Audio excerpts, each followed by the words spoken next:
বেলা করে ঘুম থেকে ওঠার পরেও হাতে নাস্তা নিয়ে বসে বসে ভাবছি নাস্তা খাবো কি খাবো না। এত পরিমাণ গরম পড়ছে, নাস্তা বা যে কোনো খাবার খেলেই অনেক অস্থিরতা লাগে। তো যাই হোক, হ্যালো এভরিওয়ান, আসসালামু আলাইকুম, welcome back to my new video. Guys, এত পরিমাণ গরম আর ওইদিকে আকাশের অবস্থাও ভালো না, বৃষ্টি পড়বে কি পড়বে না তো জানি না। তো এইদিকে চা বসেছি, কারণ চা লাভার, চা না খেলে ভালোই লাগে না যতই গরম পড়ুক। যেহেতু আজকে অনেকটাই গরম, তাই ভালোবেসে হাজব্যান্ডকে বললাম, শুনছো আজকে একটু ভর্তা ভাত করে খাই। আর সে আমাকে তার উত্তরে বলল যে না, আজকে আমাকে গরুর মাংসে কালা ভুনা করে খাওয়াতে হবে। কেমন লাগে বলেন তো? সে তো আর গরমের দ্বারায় রান্না করে না, আমার দুঃখ কিভাবে বুঝবে। তো যাই হোক, আমার জন্য বেগুন ভর্তা করব, তাই বেগুনের মধ্যে তেল মাখাই নিছি আর চুলার মতো দিয়ে দিছি, কারণ এটা আমি একদম পুড়ে আমি হাতে মাখিয়ে ভর্তা করব। সঠিকভাবে যদি এভাবে পুড়িয়ে ভর্তা করা যায় তাহলে কিন্তু দ্বিগুণ টেস্ট লাগে। তো যাই হোক, এখন তো ভর্তা করব, একটু পরেই দেখবেন।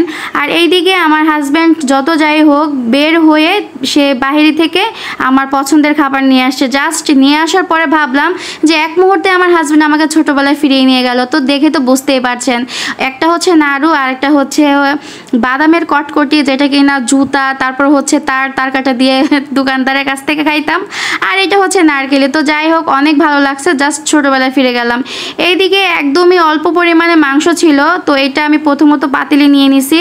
আর বেশি ভেজাল যত না করা লাগে, তাই একদমই রেডিমেড কালা ভুনার যে মশলাটা ছিল সেটা দিয়ে আমি আজকে রান্না করব। তো ময় মশলা সবই দিয়ে দিছি, বাট একদমই ঝামেলাবিহীন রান্না আমি মনে করি, যেহেতু পারফেক্টলি মশলাটা কিনেই আনছি কালা ভুনার। তো এইভাবে পেঁয়াজ আর হচ্ছে আদা রসুন অল্প একটু দিয়ে হাতে মাখিয়ে নিলাম, আর এরপরে হচ্ছে কালা ভুনার মশলাটা দিয়ে দিলাম। তো ফাইনালি চুলাও বসাই দিলাম, আর ফাঁকে ফাঁকে একটু দেখতেছি যে কষানো হচ্ছে কিনা।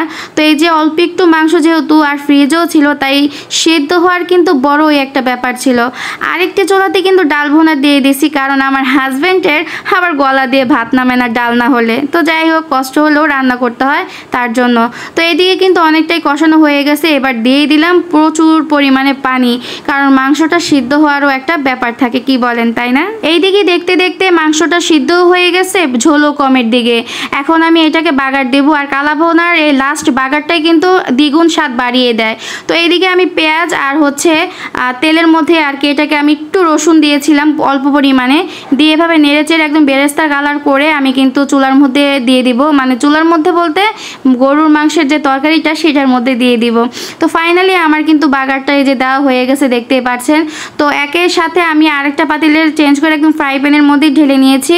তো এভাবে কিন্তু নেড়েচেড়ে নিব অনেকক্ষণ, একদম কড়াইয়ের সাথে লাগাই ফেলবো। আর ফাইনাল লুকটা দেখতে হলে কিন্তু পুরো ভিডিওটা দেখতে হবে। ট্যান ট্যানা, এই তো গাইস, দেখতেই পাচ্ছ যে আমার ফাইনাল লুক হচ্ছে গরুর কালা ভুনা। তো আজকে তো স্বামীকে রান্না করে খাওয়ালাম, মানে খাওয়াবো আর কি। তো সে কিন্তু একদম চমলক্ষ হয়ে যাবে জাস্ট তরকারি কালার দেখে। তো এই তো একবারে ঢেকে রাখলাম, আর আরেকটা চুলার মধ্যে আমি একটু পরিমাণে শুকনা মরিচ নিছি, এটাকে আমি একটু ভেজে জাস্ট বেগুন ভর্তা করবো। আর বেগুনের যত ইনগ্রিডিয়েন্টস আছে সব কিছু ভাগ ভাগ করে নিয়েছি। এখানে তো মরিচ ভাজা হয়ে গেছে, একটু পরিমাণে লবণ নিলাম, এবার ভালো করে এটাকে চটকিয়ে নিব। আর এরপরে কিন্তু পেঁয়াজ, ধনিয়া পাতা আর এটা হচ্ছে শুকনা মরিচ একই সাথে মেখে নিব। ভাই, আমার যদি এই মাখামাখিতে যদি কারো লোল পরে ভিডিও দেখা অবস্থায়, এইটার কিন্তু দায়ভার ভাই আমি না অন্তত। তো যাই হোক, এখন পুরোটাই আমি মাখিয়ে নিব, বেগুন আর হচ্ছে এটা একই সাথে। দেখেন কতটা কালার আসছে, মানে কি বলবো, খেতে তো দারুণ লাগবে। এরপর মাখামাখি অনেকই তো করলাম, তারপর দিয়ে দিলাম সরিষার তেল। তো ফাইনালি আমার কিন্তু ভর্তা এখানে ডান। আর বিচিগুলো আমার দিকে তাকিয়ে আছে, জাস্ট যখন আমি মুখে দিব তখন দাঁতের নিচে টাস টাস করে জাস্ট ফুটবে। তো এরপর ভর্তা নিলাম, ভাত, সাদা ভাত নিলাম আর কি। তো একই সঙ্গে কালা ভুনাটাও নিলাম, পাশাপাশি কিন্তু ডালটাও নিয়েছি, এবং আমরা একই সঙ্গে আমার হাজব্যান্ড এবং আমার বাচ্চা সবাই সহকারে ভাত খেতে বসছি। আর সে তো অনেক পছন্দ করছে খাবারগুলা, আর আমার ছেলের এক্সপ্রেশন দেখলে তো বোঝাই যায় যে কতটা ইয়াম্মি হয়েছে। আর আমিও কিন্তু একটু করে খাবার খেয়েছি।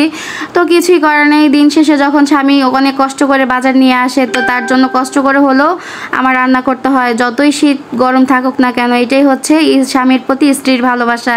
তো যাই হোক, এইখানে আম দেখতে পাচ্ছেন, ছেলের জন্য হচ্ছে আমের আচার দিব, এটা অবশ্য আমি লেটকা একটা আচার দিব। আর এখানে যে আমটা দেখতে পাচ্ছ তোমরা, এই আচারটা আমি খিচুড়ির সাথে যে ঝুরা আচারটা খাই সেটাই আমি আমার ছেলের জন্য দিব, আমার ছেলে অনেক পছন্দ করে। আরেকটা কথা না বললে না, হয়তো বা বাবারা মনে হয় এরকমও হয়, আমার বাবা যেমন আমার জন্য করছে, এখন আমার সন্তানের জন্য আমার সন্তানের বাবা ঠিক সেটাই করে। দেখেন এই যে লেজুগুলো দেখতে পাচ্ছেন, একদমও দেখতে ভালো না, আর আমগুলো তো একদমই মজা না। প্রথম অবস্থায় যে সিজনাল ফলটা থাকে সেটাই ছেলের জন্য নিয়ে আসছে ছেলের বাবা। আমার বাবাও কিন্তু এমনটাই করতো। তো যাই হোক, দেখেও ভালো লাগলো। তো যাই হোক, আজকের ভিডিওটা এই পর্যন্তই। সবাই ভালো থাকবেন, সুস্থ থাকবেন, আল্লাহ হাফেজ।